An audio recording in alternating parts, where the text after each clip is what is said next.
GM, everybody. As usual, thanks for giving us a few minutes here to get our technology working. You know, it's not like Web3 where everything works, right? I'm kidding. We're building our parachutes on the way down. I believe that's Reid Hoffman, but you'll correct me if I'm wrong, I'm sure. Anyways, I'm very excited because today we have Colin, and we're going to be talking about Paragraph, which I don't know how early I was there. Colin will let me know. But, you know, I feel like I was early. At least it felt like I was early. So, sorry, go ahead. No, I think you were. I think you're definitely pretty early on. And I mean, you've stayed engaged the entire time, which I think has been fantastic to see. Yeah. I mean, and we'll get into it. But, you know, for me, it's always about experimenting. So I'd like to cast a white net. No pun intended about casting. Right now, everything is just a wordplay. And then we'll see what sticks, right? And I felt very early that Paragraph was one of those things that was going to stick. And we'll get into why in a moment. But we'll run through the introduction for the podcast here for anybody who's listening for the first time. GM, welcome.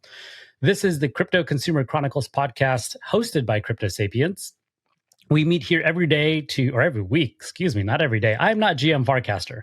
We meet here every week to define and demystify consumer crypto with the people who are building it. Make sure to sign up to our newsletter at cryptosapiens.xyz. We're going to be talking there about a game we're building, so make sure you sign up to stay tuned. And before we get started, I want to thank the generous supporters that make this all possible: Mosaic Labs, the Optimism Collective, and Bankless DAO. So without further ado, let's get started. GM to Colin, can you just give us a brief intro? Like, you are the founder at Paragraph. What is Paragraph? And how did you envision Paragraph to start? Sure. So Paragraph is a publishing platform that helps creators build, own, and grow direct relationships with their audience. So we've always believed the best way to ensure ownership and directness of these relationships and of the content that creators are producing is to rely on protocols whenever possible, preferably credibly neutral protocols. So we're building on top of a lot of different protocols to kind of accomplish this. But it's kind of like three pillars I think that we've always focused on. There's content creation, like how can we help creators create content? There's content distribution. I think how can we get that content in front of as many people as possible? And then lastly, monetization, right? Like how can creators earn off that content? So, I mean, we've experimented, I think, in a lot of different ways within kind of these three pillars. When it comes to creation, we're building on top of Ethereum as sort of the identity layer. All content stored on Arweave. Creator owns the content. Anyone can permissionlessly ingest it, build on top of it. Distribution, I think we've done countless things. I think Farcaster is fantastic. SMTP for email, a bunch of different things, I think, to try to get people to read the content, right? And monetization as well, I think we've experimented with, with a number of things to try to help creators earn, wherever that content is, right? No matter if it's someone's inbox or if it's on Farcaster or what have you. So, that's kind of been like the very high level sort of vision, just focus on these three things. Happy to get into sort of the background or motivation or anything like that, if it may be beneficial. No, absolutely. We'll dive into as many cracks and crevices as we can, because I was looking at your blog, and Paragraph didn't start as Paragraph. It started as something else. Was the vision just much more narrow at the time? And as you started building, you saw the opportunity to go build more broadly, and hence the change of the name. Yeah. So, I mean, there's kind of a different reason behind the change of the name, but we used to be called Papyrus when it started. I hopped on a call with someone, and then he said, "Oh, I'm very happy to learn more about Papyrus." And then it was at that point I was like, "Okay, you know what? The name's got to go." And there's also a bunch of other companies in the publishing space also called Papyrus. There's also some kind of brand dilution or confusion around the two. So I mean that was the main motivation of shifting names. To answer your question about kind of original vision, so the vision was a lot more narrow. I don't think I sort of had a full grasp of exactly what I was building at the time. Well, I mean, I think that's a good segue kind of into motivation and sort of how I started doing this. So, during the pandemic, I had a bunch of free time on my hands, 2.5 years ago. I wanted to start writing more seriously and growing my own audience, right? As you're familiar with, as I'm sure a lot of people in the audience are familiar with. So I started using some of the existing solutions, Substack, Twitter for short form content, explored Medium and beyond. I think there's quickly a handful of kind of concerns or things that I thought, weren't necessarily aligned with what I kind of envisioned in a publishing platform.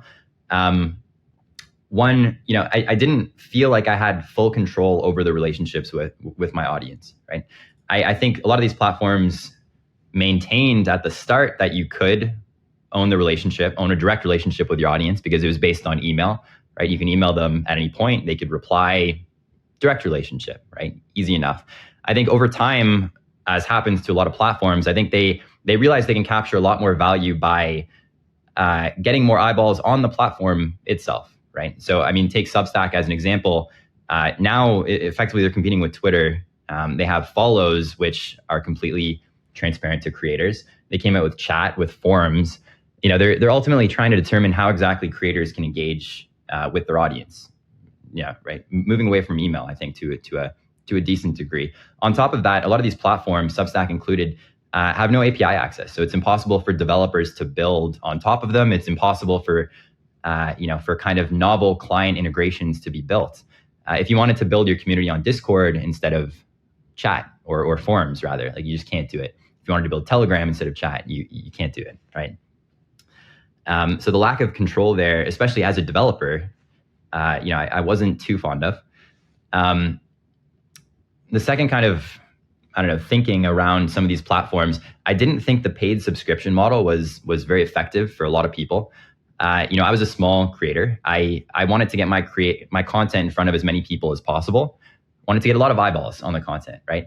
But the only way to make money is to paywall content. So there's kind of like a tension between reach and distribution and like monetization, because by putting a paywall on it, like by definition, you're getting less people to read your content. And if you paywall your best posts, that's like, I want most people to read my best posts, right? So, I think there's a little bit of tension that I kind of felt. And in conversations with creators very early on, this tension surfaced pretty frequently. If there's a better way to monetize this free content, I think that would be desirable and fantastic.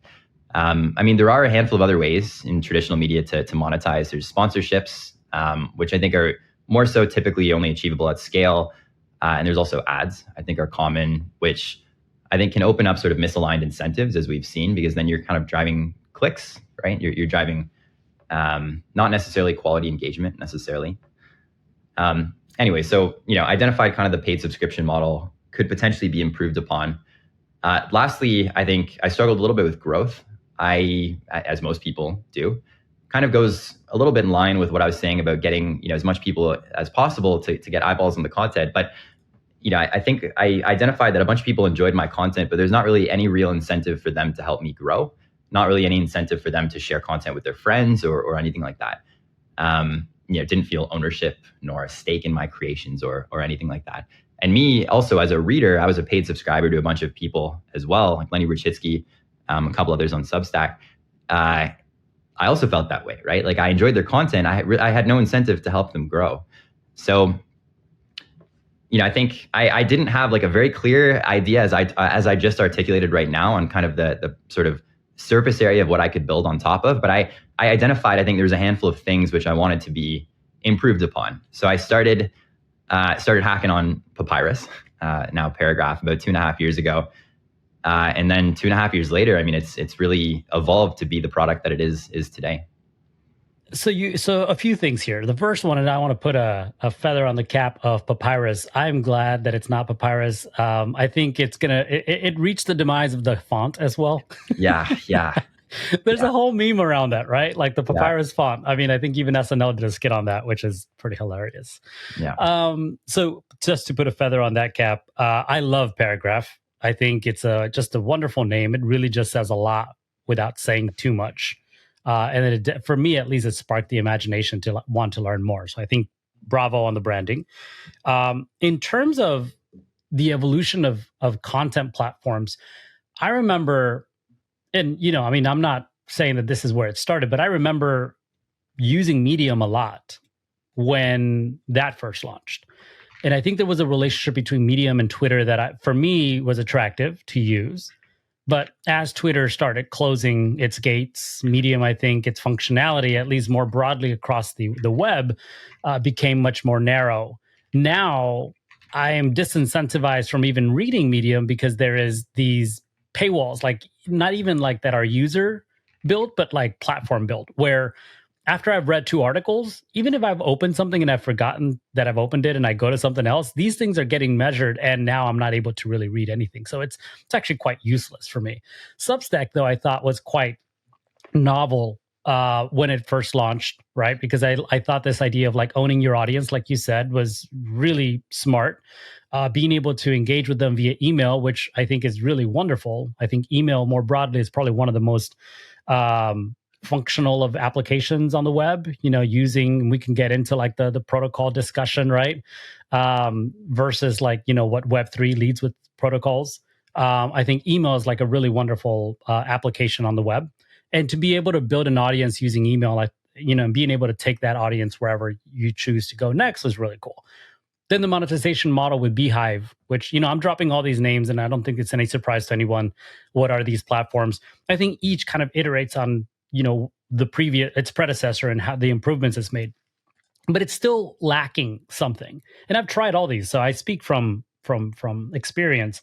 When I first joined Paragraph, though, I felt like something was different. Firstly, because you were and continue to be constantly available, to creators when they have questions, and even open to feedback in terms of like how we can improve the product together. So that to say that I think that each platform brought, kind of like some new and novel, either integration, Medium with Twitter, Substack with email, or feature overall. What do you think if someone were to point out Paragraph and look at what its novel features are? And I think that this, to anybody who uses it today, is no surprise, but maybe for our audience who's listening, who's never heard of Paragraph, what are some of the things that you would say are unique and novel about Paragraph that you can't do on any of these applications that I've mentioned already? Yeah, so I think there's a handful of things. So I think one, to start with, so you mentioned, you're very interested in Medium early on as a result of a lot of the integrations they had with Twitter, right? I think a lot of platforms had close integrations with Twitter, with Twitter and kind of other social media, sites, aiming for increased distribution, right? Like tapping into the social graph, like being able to, search all content on Twitter and then display it in a novel way and stuff like that. But the problem is that Twitter's a platform, right? It's not a protocol. So, they can ultimately do whatever they want to do. In the case of Medium, they crippled. In the case of Substack, like Substack links now shared on Twitter, like they, get extremely low engagement, et cetera. So kind of the approach that we've taken is doing a lot of what I think has been advantageous for like what Medium did with Twitter back in the day, but doing it on top of a new emerging social protocol called Farcaster, for increased distribution, for kind of open and permissionless network effects, for bootstrapping your audience, et cetera. So a couple of kind of concrete examples of what we've done with Farcaster that is just simply not possible to do on Twitter today. So one is the fact that we use Ethereum as the identity layer. The very first thing someone does on Paragraph is connect your wallet, right? That's how you sign up. We also support email, to ease onboarding from Web 2, which we can chat about later. But after a user connects their wallet, a wallet's an identifier across the entire crypto ecosystem. So wallet's also used on Farcaster. So automatically we can pull in your Farcaster followers. We can get all those followers' newsletters and then prompt you to one-click subscribe to them. So that kicks off network effects immediately. It helps bootstrap the network. It avoids sort of the cold start problem for a platform like Paragraph. It's getting more eyes on creators. It's getting more distribution. And for readers, if they follow someone on Farcaster, very good probability they're also interested in following their long form content, right? So, if Twitter, like if we tried to do this on Twitter, the fact that it's a platform, they could sort of shut the gate at any point, as they've done many times before. Like, I think the benefit of protocols is they're going to do what they're programmed to do indefinitely, right? So I would say that's one kind of core benefit, the sort of tightly integrated integrations that we have with Farcaster in particular. And we have a bunch of other integrations. I think frames, for example, have driven massive growth for creators. We have the commenting integration. We have like all these things that are just not possible to do on Twitter today. So the second kind of novel feature that we have, so we allow for optional storage on top of Arweave. So Arweave is a permissionless, decentralized storage protocol where anybody can write to Arweave and then anybody else can ingest it and read it. So there's a bunch of different clients that are reading the either paragraph/mirror Arweave and then building kind of these novel clients or integrations on top of it. So, Interface, Surreal, Firefly, Yup, like there's a bunch of these products that are building their own layers of discovery or personalization or distribution or really, anything they want, anything they can think of on top of Arweave. So again, this is meaningful because like a lot of these kind of traditional platforms, they don't have APIs. Like you cannot do this. Maybe they have RSS for like a single creator, but it's impossible to do kind of a full text sort of lookup across the entire database, that they offer. And even if they did offer APIs, I mean, they could shut it off or change it at any point. So on Arweave, it's permissionless. Anyone can do this. And again, both of these two integrations, both Farcaster and Arweave that I mentioned, are with the goal of getting more eyes on content. If we have more people, more developers creating these kind of novel solutions on top of Arweave, providing their own kind of discovery layer, anything like that, it's just more beneficial for creators on Paragraph overall. I'll pause there. In terms of like what you said, I mean, there's so many things to unpack here. First of all, for anybody who's listening, and most of our audience has been and continues to be, not early adopters. Sorry, they're coming in. They're just coming in. So I would call them crypto novices, right? And our whole goal here, if you weren't aware, is to try to help people kind of take that next step deeper into the ecosystem. Farcaster has made that tremendously helpful and easy. But for anybody listening, if you're just hearing about Farcaster for the first time in terms of like its identity layer as is being discussed, there is this like sub layer, right, where you can create an identity or AKA wallet and then leverage that identity across multiple platforms. In this case, on Farcaster and on Paragraph, you can leverage that one identity across all platforms. Furthermore, one thing that it's a question, I don't know if Paragraph has done this yet, but there's an ability to sign in with your Farcaster ID too, which is also kind of like that ID lives on the Ethereum blockchain. Just to clarify, is there an ability to sign in with Farcaster on Paragraph today? There's not yet. Okay. Not yet. Yeah. Okay. Not to throw that, as a question, more so as a comment of like identity systems on Ethereum and on Farcaster and can be leveraged on Paragraph. But it's this idea of discovery. Well, first of all, bootstrapping users and then discovery and distribution. I think all of these things are powerful.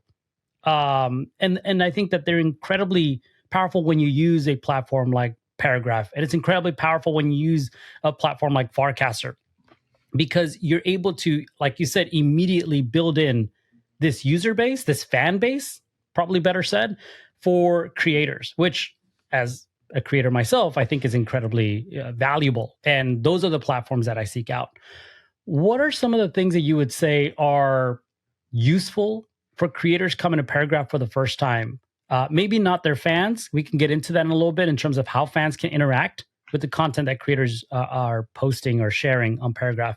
But as a creator, what are some good things you would say is like, hey, you just came in, make sure you're doing these things because this is the best way to kind of like bootstrap your own community and make sure that you're creating value for your fans? Yeah. So I think there's a handful of things. I think like the kind of vision of Paragraph is to make it as easy as possible to start taking advantage of like best practices, right? I think we're not there yet. I think there's still some, kind of manual setup that needs to be done. But I think we're making progress there. So, I think like the first is customization. I'm a big believer of just customizing your own newsletter. We provide a bunch of functionality to actually customize it, kind of make it your own. I've never been a big fan of how like a lot of other platforms have everything look identical, all publications. I think there's a lot more work that we can be done, or that we can do, in order for customization to kind of exist. The second is we do a bunch with trying to like re-engage users, or re-engage your audience, I should say. I think this is something that we could make like a little easier, to start taking advantage of. But we have this kind of pretty complex feature with email automation and with email workflows. So, as soon as a user subscribes to your newsletter, you can send them an email a day later and say like, hey, thanks for subscribing. Here's a bunch of links to get started, etc. As soon as someone maybe unsubscribes, you can send them an email a week later and then say like, hey, if you have any feedback, please reply or what have you. So I think, that's something that I think would help just kind of lend itself to relationship building a little bit more. And then the last thing is that we have collectible content feature. So within Paragraph, you can turn any single post into an NFT, and then you can either charge for that NFT, you can limit the supply, or not, just make it free and unlimited. And this kind of opens up not only an additional revenue stream for creators from the biggest fans, but it allows their readers to actually own something of the creators that potentially resonates with them, indicates that they want to support the creator. I think there's numerous reasons why they'd want to do that. But I think that's been a pretty, I would say, magical experience, I think, from someone who has written on one of the kind of traditional platforms in traditional media for a couple years. They haven't made a dime because they didn't want to paywall content. They come to Paragraph, they begin publishing, they see it reflected on Farcaster, and then they start earning some level of revenue as a result of collectible content. I think that's kind of like an aha moment a little bit for a lot of creators, which we want to continue doubling down on. Yeah. And just to be clear, I think that there's also a lot of strategic thinking that can go into how you charge for your content. Like I've myself tested across different platforms, like what the right monetization model is. And personally, I've come to the understanding with myself that it's probably better to just make it free, because at the end of the day, there's more power in being able to create a much denser social graph with all my collectors than it is to actually monetize the content. So the distribution goes much farther, in my opinion. I also recently changed my contract to base because I started on Optimism, and I realized most of the Farcaster community is on base. So why not just change the contract, or at least the way that my content gets distributed and minted? And we can get into that too a little bit. But for now, I think that's a really good point to make. Our audience on Unlonely.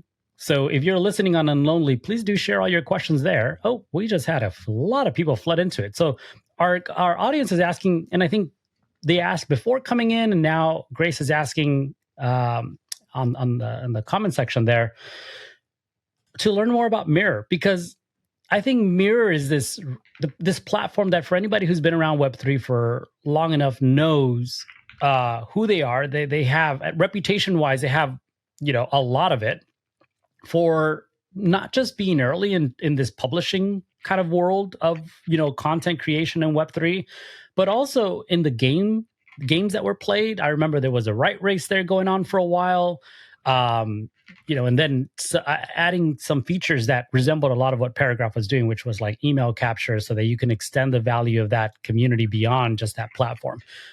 Firstly, what was your first experience with Mirror? Did you have any experience before reaching out to the team? And how did that conversation first get started when you said, hey, what about Mirror being acquired by Paragraph? Or is that not how it went? So I think it's important to realize that I think Mirror, 2.5 years ago when we started Paragraph, was different.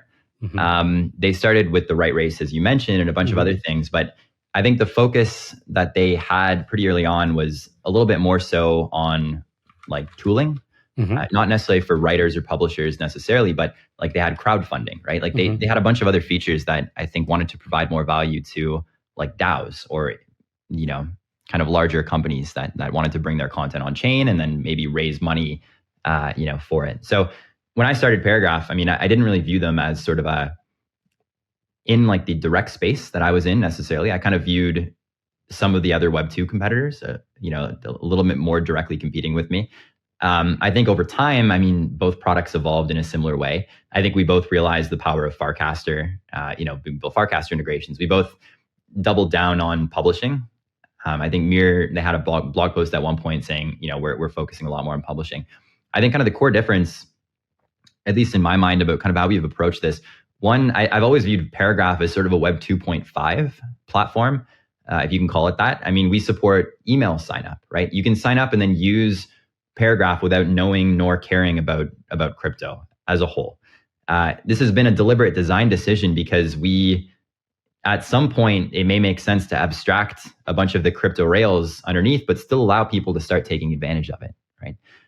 We also support like Substack email import and some other things, which in my opinion are kind of table stakes to start getting some of these larger creators to migrate over and start taking advantage of the benefits of crypto rails and all the protocols we're building on top of. In my mind, I also think Mir was kind of doing sort of a different approach in the sense that they targeted Web3 natives. They didn't have email subscription for a while. You had to use a wallet, etc. So, to answer your question on like kind of core differences and how I viewed it, I kind of viewed it like that. I do think Mir pioneered many things. I think the writing NFTs, I even think open editions were pioneered by them. So they really did lay the foundation, of a lot of these kind of primitives that we're talking about. So to answer kind of the second part of your question, like how it kind of came to be. So we raised a fundraise from Union Square Ventures. USV approached us. One of my first questions to USV was, USV is also a major investor in Mir. So like, how is this not like a conflict of interest? And then after kind of discussing a little bit more, realized that, it seemed like there was some opportunity to collaborate with Mir in a meaningful way. I had no idea what the collaboration would look like, but after discussing with the Mir team, it seemed like they had pretty high conviction for this new direction that they announced. They announced Kiosk a few days ago, which is a Farcaster client with kind of economics attached to it, which I'm very excited about. I'm a big fan of client diversity on the Farcaster ecosystem. But, so it kind of unfolded after some of these initial conversations, and we ended up on sort of the extreme spectrum of collaboration, which was us taking ownership of the product. Yeah, I think I agree with you. I think that it was a very different landscape then, and a very different product as well. I definitely have not been using Paragraph for 2.5 years, so full disclosure. But I do agree that, at least in my opinion, there's still kind of very unique uses of both platforms. Like, actually, I thought about this after the announcement was made at Farcon, as to how I could leverage both platforms separately. I'm guessing there's probably some alpha to be gained today, just because I think I recently read a cast from you saying the vision of a Paragraph is, post once and it gets shared everywhere or something to that. I'm doing a horrible job at basically saying what you said. But before you get to like what you think could be the potential future for both Paragraph and Mirror moving forward, I thought about this very deeply after Farcon. And the way that I see it is I run my brand account, if you will. So Crypto Sapiens has a publication on Paragraph. And I don't know if everybody uses it this way, but I've opened that up to our community to also write on our publication. So it's it's more of this like brand. As long as everything is connected to the way that we storytell, you're welcome to write on our publication. Whereas like I see Mirror more as a personal blog, like where I could do my personal brain dumps. Like, hey, this was my experience at Farcon. What do you think about that as a future application for both? Or are you thinking very differently in terms of like how Mirror could operate and how Paragraph could operate in the future? So I want to spend the next few months just chatting with creators on each platform. I think both platforms have strengths and weaknesses. And then kind of using those conversations to inform, future product direction. My gut feeling, I don't think it makes sense to maintain two like separate code bases, maintain two separate products that are kind of similar, but also slightly different. I think there's something to say for brand dilution as well. I mean, the number one question I always got asked was like, how are you guys different from Mir, right? So I think from a UX perspective for people that are beginning to use either one of the products, I think it's like a little confusing, a little poor onboarding. What the combined or potentially sort of joint product in the future would look like, I have no idea right now. I want to use these conversations with creators to kind of help inform that direction. Yeah. So the funny thing is I'm reading the chat here and they're saying just eat up Mirror and just keep operating under Paragraph, which, I think is a popular opinion, right? I mean, I think Paragraph at this point, and this is no disrespect to Mirror, I think Paragraph at this point has the momentum. They have the brand visibility. People know who you are, and obviously being so deeply integrated into the Farcaster ecosystem, people are excited to use the platform. So if you wish to just eat Mirror up and just say we're going to just keep operating as Paragraph, we're just going to do something really cool with maybe some of the games or platform that they had set up, wonderful. But I agree, like I'm sure very hard to maintain two different code bases, and then just keep building that way. So for those of us who aren't familiar with acquisitions, because I did see some people talking about this in the Farcaster post or the Warpcast post that I did earlier. M&A is not something that is often discussed in this space. I don't know how much you can share. Obviously, don't get in trouble sharing information here that you're not supposed to be talking about. But can you give us a bit of a maybe alpha in terms of like how this operates? Like who approaches who? What are some of the things that take effect when you're doing an agreement of this sort? Yeah, I can provide a little bit of high level. I think the first I want to clarify. So this was technically not an acquisition. This was technically the technical legal distinction is this was an asset purchase. I don't think anywhere in both Mirror Paragraph's communication we said acquisition, but of course media does whatever they want. And I think the very first CoinDesk article was like, Paragraph acquires Mirror, like Mirror pivots, Mirror gives up on like I don't know, they spin their own angle. But so I think there's a key distinction. I mean, acquisition, like we're not taking their liabilities, we're not taking any part of their team. It's sort of a scoped subset of like intellectual property, product, code base, revenue, user base, all this other stuff. So yeah, that's important to emphasize. The kind of second facet is like how it fabricates. Also, this is my first one that I've gone through. So I mean, I have no idea if this is sort of the traditional, how it typically fabricates. But it was really just a discussion at the start. We just kind of wanted to see what a mutually beneficial outcome could look like for Paragraph, for Mirror, and for our creators ultimately, right? I mentioned before there was confusion about onboarding, there was brand dilution, I think the products evolved to be in sort of a sort of similar state. So I mean, a lot of these conversations were very productive. After we kind of agreed that it would make sense for us to begin taking ownership, then I think there's this whole process, both from like the product side, getting an understanding of the code base, also from the legal side, making sure, both companies have kind of everything tied up, I think, when it comes to legality. And of course, like due diligence and all of that. Yeah, that's at a high level, I think, what happens. Understood. And thanks for the clarification. I also don't think I read that anywhere, but it's really easy to get like the foggy glasses when you read other stuff, and that language gets sneaks in there.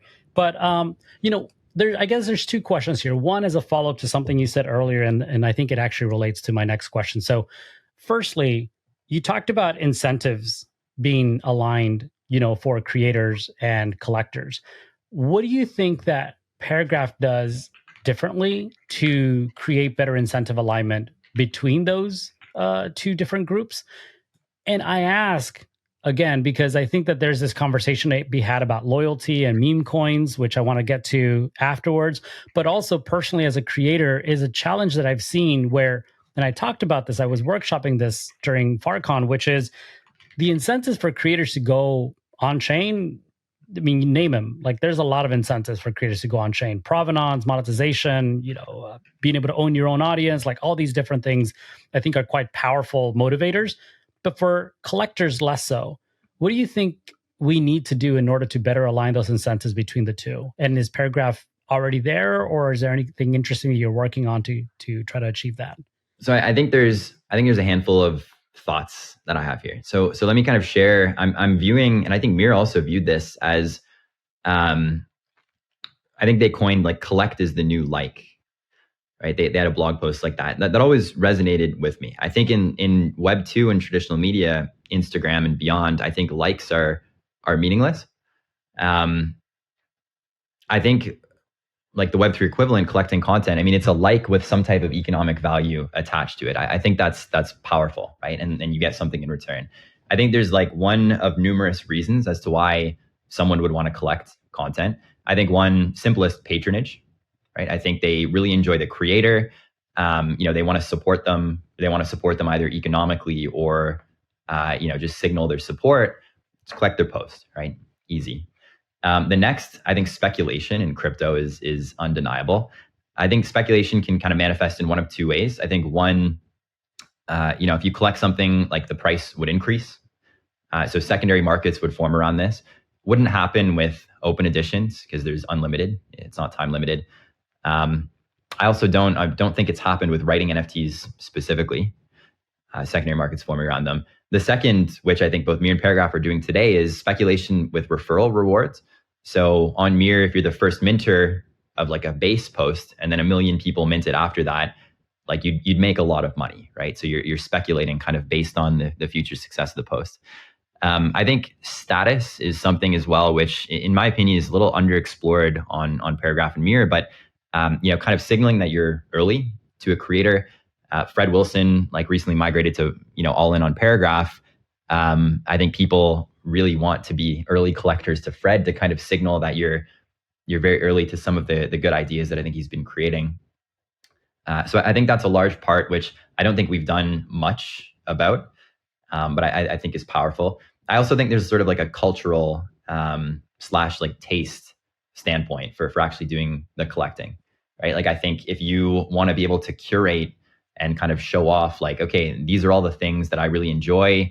These are like posts that really resonated with me. These are, things that I want to show off ultimately show that you have good taste.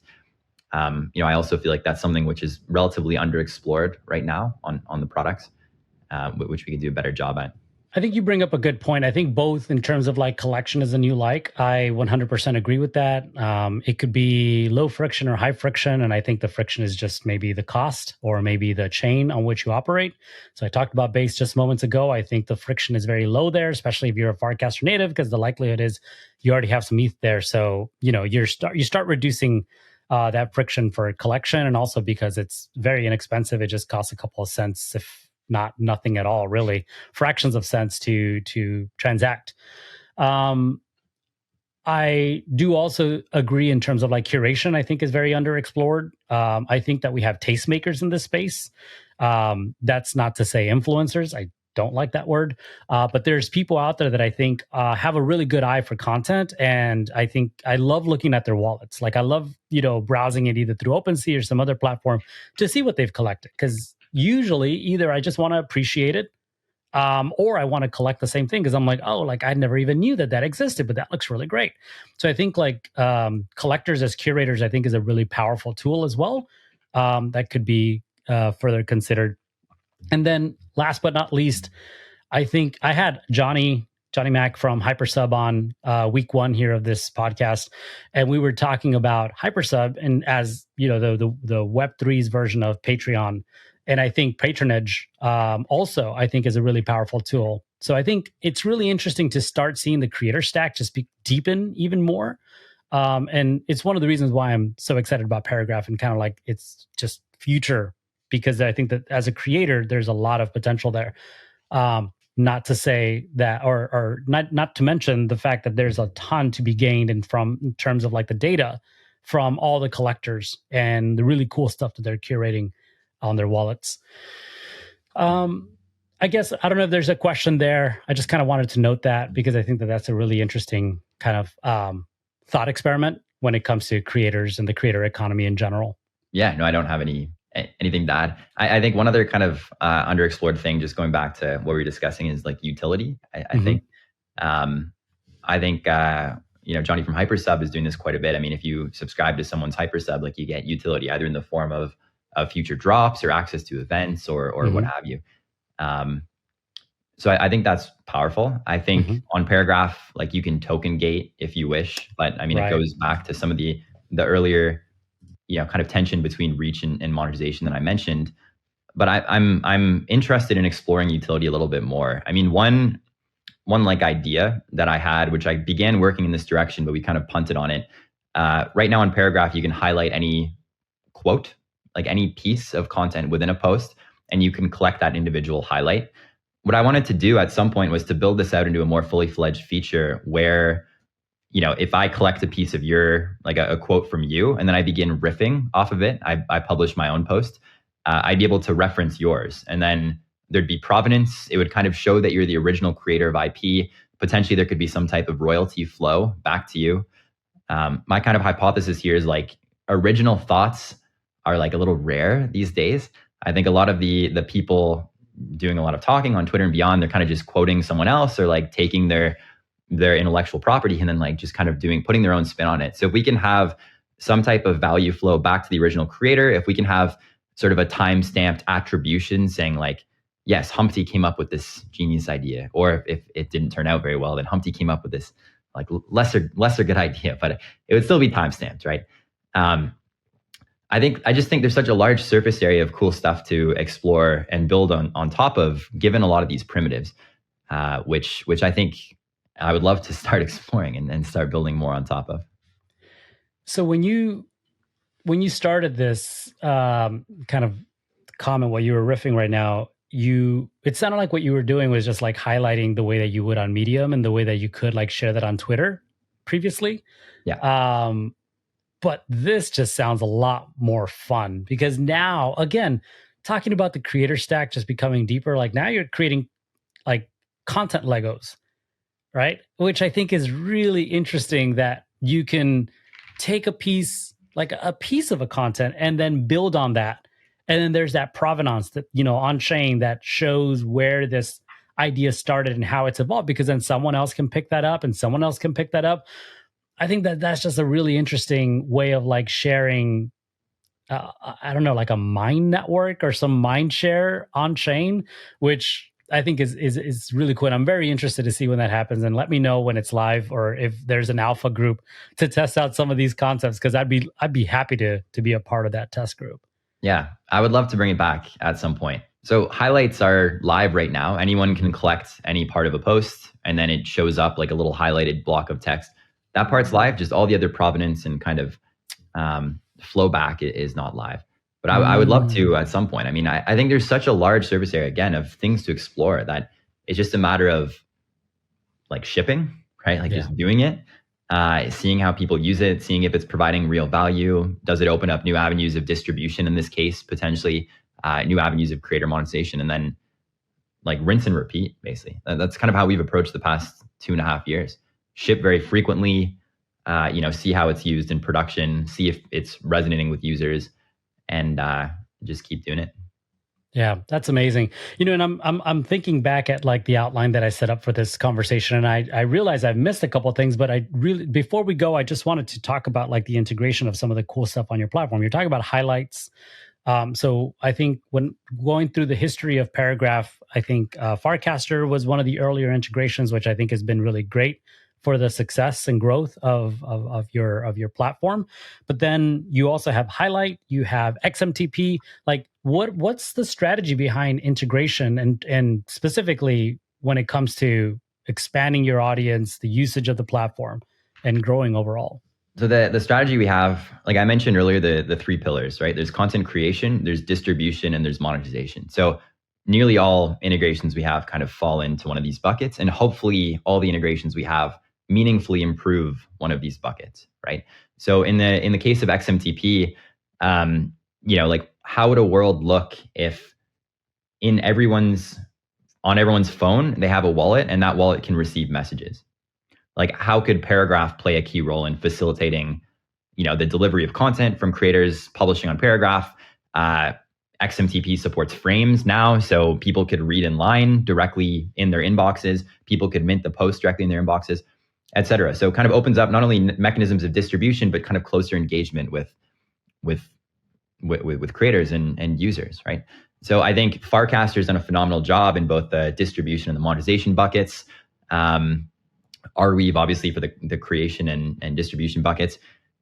So, I mean, I don't think it's kind of a hard and fast science. It's more so like, can we build on the top of a protocol, preferably, right? Like, I don't want to be rugged by Twitter or other kind of regular platforms. will this protocol meaningfully increase distribution or monetization, or kind of make it sort of much more meaningfully impactful to create or what have you on Paragraph? And then like the technicals, like does it kind of fit into our vision? Is it challenging to integrate? Does it add a new identity layer that we need to deal with, et cetera? So I think that's kind of how I've been envisioning, I think, integrating with a lot of these. For some, it's obvious. I think Farcaster, when they emerged, we were very, very quick to integrate because I just foresaw all the cool stuff I wanted to build on Twitter. I was like, I just can't do it. They don't have full text search. They don't have like all this other stuff. So that was kind of like an easy decision to make, I think.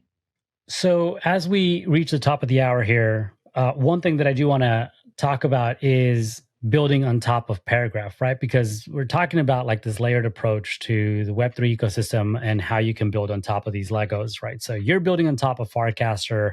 You've integrated a bunch of other different kind of protocols like XMTP and platforms like Highlight. What would your vision be for developers who want to build on top of Paragraph? Is there like a vision there for the future of the platform? Yeah, definitely. So I think there's kind of two requests we get from developers. There's like, I want to build on top of the content that's being created. And then the second is like, I want to create content, right? Programmatically. So building on top of the content that's been created, I mean, you can do that today, right? There's Interface, there's Yup, there's a bunch of different products that are reading either Mirror, Paragraph, Arweave, and then just build their own personalized kind of discovery layers, display it to users. Collecting is on chain. They can collect posts or whatever, they'd like to do. So like that part's feasible today, right? The creating content on Paragraph programmatically. So this is something which there's a lot that excites me in this space, right? This is also something that excites me. I would love to be at some point some type of like headless or expose some of our features to be like a headless editor or headless, content creation system. I think we've invested heavily in our editor. I think we have a pretty, decently like fully featured, robust editor. So like, what would it look like if we could embed that and someone could self-publish on their own blog, or if someone could, write on Obsidian and then it automatically gets sent to Paragraph, or, what do we need to do to glue a bunch of these pieces to place? We haven't figured that out. I think that's like a much bigger effort, but would love to ideally have, pretty much every part of the stack be able to be looped in by developers, and then developers could start building kind of all these novel, integrations on top of. No, that's really good. And I appreciate you kind of sharing the vision there in terms of how it can continue to grow. Anything left unsaid that you think we should be talking about in terms of like Paragraph, where it's been, where it's at, and where it's going? I mean, I'm just going to give like a kind of a self-serving shout out, but we're hiring right now. So we're a team of 3 people. We've always been a team of 3 people in the past 2.5 years, all engineers, myself and 2 others, all technical. So, I mean, that's gotten us so far. I mean, we've built a pretty good product, but I definitely think there's room for improvement for design or for some of the, some of the kind of technical things that we're certainly not experts in. So we have, job postings up on the website. Would love to have conversations if, building on top of these protocols excite you, if content creation in general excites you. That would be fantastic. The second kind of self-serving shout out is like, if you are a power user of either products, I would love to have a conversation with you just to determine what, a single great publishing platform might look like in the future. I'm going to be spending my next several months having these conversations, so I would love to hear from folks. I'm a big believer, which you alluded to earlier. I'm a big believer of like directly talking with users, like getting feedback and kind of informing product roadmap based on a lot of these conversations. I think that's what every early stage founder should be doing ultimately. So please reach out. Would love to chat. I think those are the only 2 things. I think we were pretty comprehensive with everything else. Well, I'm glad that we were able to touch on so many different kind of, topics around Paragraph, the creator economy, and the future of both Paragraph and Mirror. It's really amazing to hear everything that was built with 3 people. Congratulations. Wow, that's definitely worthy of celebration. And I'm personally very excited about the future of Paragraph because as a creator, as an author that has a publication, 2 publications actually on Paragraph, I'm just excited to continue to grow both and to do so together with the community of creators that you've already kind of brought together there. I can't even imagine what that's going to look like when there's like thousands of creators on Paragraph. I guess the first thing that I can think of is your little scrolling thing on the website. I would never be able to see everything. Right now, I feel like I can see them after a few seconds. I can see everyone that's on there, but it'd just be wild to be like, well, I've been waiting here for a minute. I still haven't seen my logo. Yeah, I think it's been, obviously it's been a fantastic journey so far. I mean, I've loved every minute of it. It's very fulfilling to be able to chat directly with creators. Very, very fulfilling to be able to build something that people love, but that helps them in a meaningful way, right? Either build close relationships with their audience, maybe monetize in some meaningful way, which they weren't able to do before. It's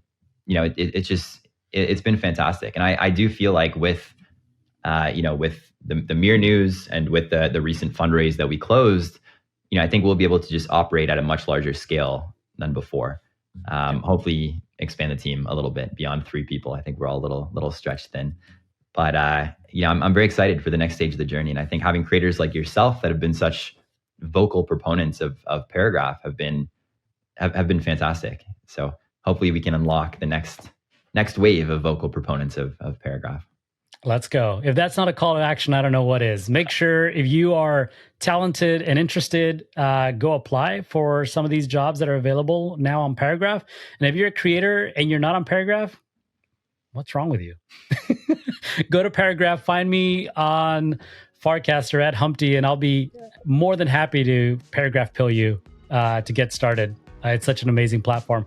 Colin, thank you so much for your time, for just sharing, the wealth of your knowledge and excitement for this space. I am hugely thankful to you for having coming on to the Crypto Consumer Chronicles on Crypto Sapiens, and I can't wait to continue chatting with you in the DMs over on Farcaster. Awesome. Well, thanks for having me on. Really enjoyed this conversation. Cheers.